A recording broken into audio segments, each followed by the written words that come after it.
Hello, hello. Welcome to Chapter 7 of Dog Like Daisy Read Aloud by yours truly, Miss Greenhalgh. The author, the amazing author of this book is Kristin O'Donnell Tubb. My first experience with this author, and I know that I'm going to be checking out other things that she's doing. She presents a great story in here about a dog named Daisy, and she is a pit bull mix. Chapter 1, we meet her. She's in a shelter. And she has 2 more sunrises before she goes through the bad door. We can all imagine what happens in the bad door at an animal shelter. But she is adopted by a family, the Albeda family, or her new pack. Colonel Victor is her alpha dog, and he is the father of the family. He's married to Anna. They have 2 children. Micah is 12, and then there's a baby. We don't know much about the baby yet. There's also a scaly, 4-legged lizardy thing called Smaug, whom I love, and he shows up in this chapter. Then you have Alex, and Alex is the dog trainer. When they adopt Daisy, they have 10 weeks to get her into service dog quality, I guess, stardom, eliteness, usefulness. And usefulness is definitely something that Daisy is interested in. In the last chapter, Micah was turning 12. The family was really happy for what seemed like the first time in a really long time. And we'll get to see a little bit more of Daisy in her role as the service dog to the Colonel in this chapter. We'll also start to see conflict between father and son. Okay, so here we go. Choose your role wisely. Training to be a service dog is a far away life from in a dumpster. The whole next week when Alex squeaks, "Sit, Daisy," my tail is on the floor like lightning. But training for 2 straight weeks now has made the Colonel's soul tired. Can no one else see his slumping shoulders? Hear his slumping sighs? His moods are so twisty. Just a few days ago, he was scaling birthday party walls like a spider. Today, after training, he drags both himself and me into the house, drops my leash. "Wait here, Miss Daisy," Colonel Victor says, tired. Cotton puff words come from him. He's taken a handful of rainbow pills again, and he's mushy. He enters the bathroom and closes the door. I've learned that wait here means stay. Humans and their silly too many words. The bathroom is the only place I don't go with the Colonel. Alex pitched a hissing kitty fit when he heard that I don't go into the restroom with Colonel Victor. "What if you blank out in there?" he asked at our last session. "It's dangerous to go in there without Daisy." "I don't know about you, Alex, but it's more dangerous for her to go in the bathroom with me." He winked, and that was that. The Colonel has a way of dealing with Alex that Alex isn't used to. I can tell by the constant shade of sour green, lime tinge that edges Alex's voice when we're there. I turn a half circle and get comfortable on the wood floor. It'll be a while because Colonel Victor brought in a magazine with him. Tick, tick, swish. My ears prick. My head cocks. Fish scales and falling trees. Smaug rounds the corner. "Ah, young grasshopper," he says to me. "It is you I have been seeking." "Is that so?" I ask and yawn. "You haven't been seeking juicy cockroach snacks?" Smaug chortles oddly, like the flight of blinking fireflies. His long black tongue reaches up and licks his spiraling eye. "There are plenty of those to be had. No need to seek. Patience is all that is required for some rewards." I shudder. I've eaten bugs in more desperate days. That's why desperation tastes crunchy. "Why were you looking for me?" I asked. I'm intrigued by this animal. He's part of this pack, it appears, and yet he doesn't even pretend to be loyal to it. I can't decide if I admire that or if it endangers us. Smaug's tail jerks with a crack. "You have not yet befriended Micah." His lizardly toenails drum the floor. They are now painted goofy pink and blue. "I can see you sense need. And yet you seem to do so only when it is convenient for you. There is much more need here than you are servicing. If you truly wish To become a service dog, that is. A smog clouds my vision. My lips curl back and I taste oily annoyance. You snooty lizard, I growl. You don't know who you're dealing with. You don't want to see me truly angry. Smaug rolls his eye. It's difficult to smell if it's disgust or if it's just how his wacky eyeballs move. Anger is but a symptom, like a fever. Addressing a fever does nothing to heal the true heart. Tick, tick, swish. Smaug turns and begins to toddle away. I can't help myself. I swipe at that irritating tree-crack tail of his, and I catch the tip of it under my paw. Smaug jerks about and drives two of his sharp claws up into the soft skin between my toenails. Yipe! I snap my teeth at his tail, but the tip of it has broken free from his body. I'm left with a squirmy stump of tail under my paw. I shiver like chomping ice cubes. Smaug disappears around the corner, his tail an inch shorter. Micah comes out of the bedroom just down the hall, one eyebrow cocked. He's holding a blue and orange ball, one too big and too springy to fit in my mouth. Silly of me to think Micah might want to play ball sometime. Micah sees me there. I cover Smaug's tail tip with my paw. It isn't what it looks like. Or is it?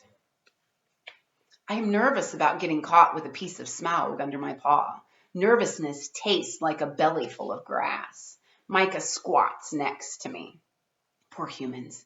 They must ache, having to stand all day on their two hind legs. It must hurt their backs, and it certainly slows them down. I feel sorry for them and all their uprightness. Miss Daisy, Micah says.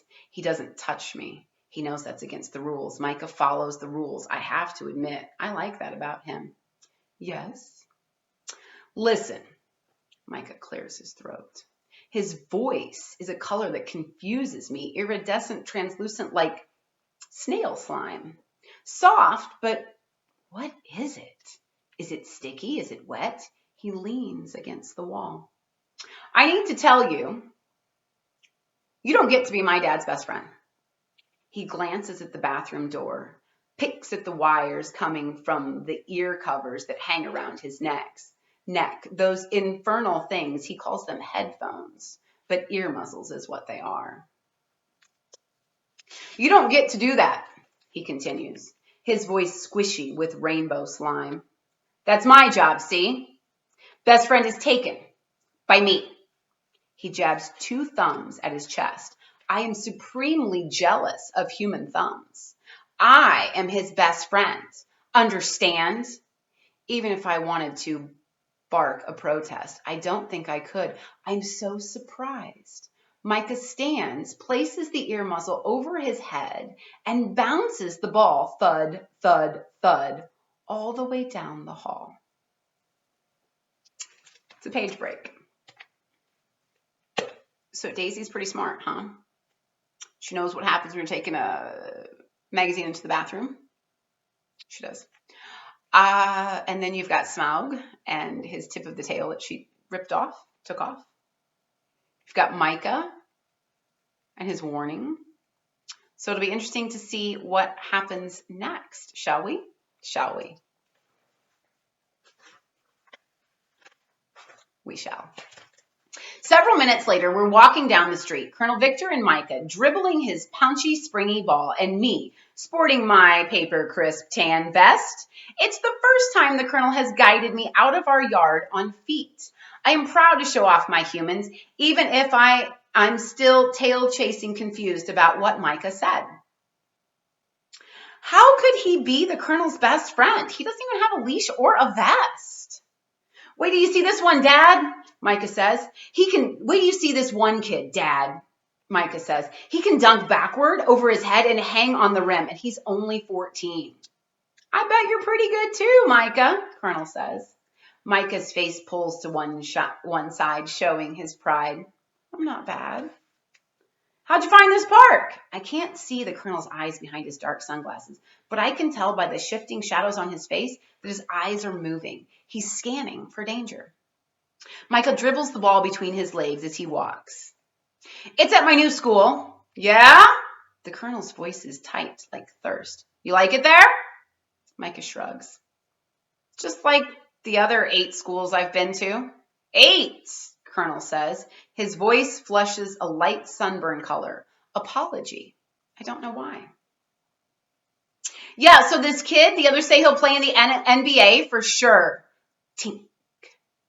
Tink, tink, tonk, tink. The colonel stiffens, stops. He is an alert, ready fire hydrant. I stiffen and stop too. What is that? He says. Tink, tink, tink. I didn't hear anything, Micah says, each word murkier than the last. He looks around. My ears prick. I definitely heard something. It's a tiny, tinny sound, like a small, cheap bell. Tink, tonk, tonk, tonk, tonk. There it is, the colonel whispers. He lifts his chin at an object rolling across the road ahead. Micah squints at it. That? Just an empty soda can, Dad. The colonel clamps his huge hand down on Micah's shoulder. Don't move. He grinds through his gritted teeth. What? Micah turns towards his dad. Micah! The colonel's words are knives. Stay right here. The colonel's heart pounds like a jackhammer. He's sweating and his face is full of sharp edges. He's squinting blades. I know to watch for this. I've trained for 2 whole weeks and I know. Plus anyone with 2 eyes and working nose whiskers can tell he's seeing white. I tug backward. Colonel Victor needs to go home. I can follow my scent back home. I can lead him back. Daisy, stop, Micah says, turning his red glare down at me, but I continue tugging at the colonel away from the basketball court. We have to go, Dad, Micah says, his voice crunchy bugs. We'll miss the game if we don't go now. Colonel Victor's shoulders fall. I can't, Micah. He is full to the tip of his water bowl with giving up. You go ahead, Micah. Go to your game. You don't need me there. I think of Smaug. There is much more need here than you are servicing. And I wonder for a flicker if I'm making the right choice, leading the colonel away, breaking up our pack. Yes, I am the service dog. I help the colonel, not the rest of the pack. The colonel turns to follow me home. Micah's fists are clenched. I know punch-ready fists when I see them, and I flinch. I don't need you there, Dad. I want you there. There's a stupid difference, you know.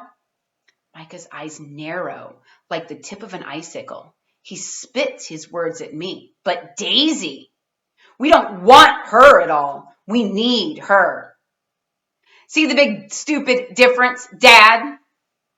The colonel's shadows cool. You might be the first boy ever who doesn't want a dog. Those words sting like too much sun and sand. Micah spins and runs away, dribbling. He pounds the ball against the cold sidewalk so hard, I'm almost surprised the concrete doesn't crack. The colonel sighs. An exhale plump with trashy defeat. Let's go, Miss Daisy. I lead Colonel Victor home, and I glance back one last time at Micah. He should be careful which job he picks in his pack. If he wants to be the colonel's best friend, he's not doing a very good job of it. And in my experience, when someone's not doing a good job in their pack, they'll be replaced. Okay, so we see some conflicts in the family. Daisy seems to be stepping up. She seems to be learning what's going on, although now she's a little conflicted. What's going on here? Is she more, what's happening? So Smaug's words are resonating a little bit. Next, we have disobedience tastes like dry leaves. Thank you for tuning in. If you are a student or a farmer student, it's good to see you. I'm so glad you're here. If you are my darling niece, I love you and miss you and cannot wait to see you. Until next time, friends, keep reading and stay healthy, stay safe. Bye now.